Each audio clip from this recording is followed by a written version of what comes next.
בתפריט ניגש לחברתי, הטבות עובדים. בצידו הימני של המסך נוכל לחפש הטבה ולסמן לפי סטטוס.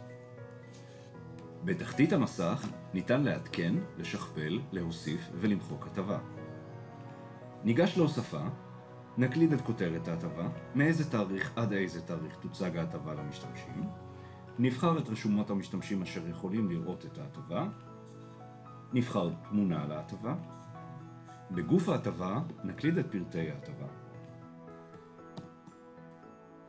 נבצע שמירה ונעבור לצד הקדמי של המערכת.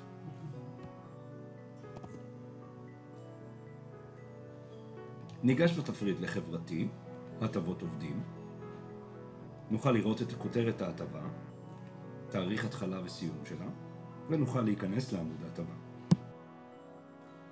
אם הטקסט מופיע חתוך בתצוגה המקדימה, נחזור לצד המנהל של המערכת ונעצב את המלל כך שיוצג בצורה תקינה.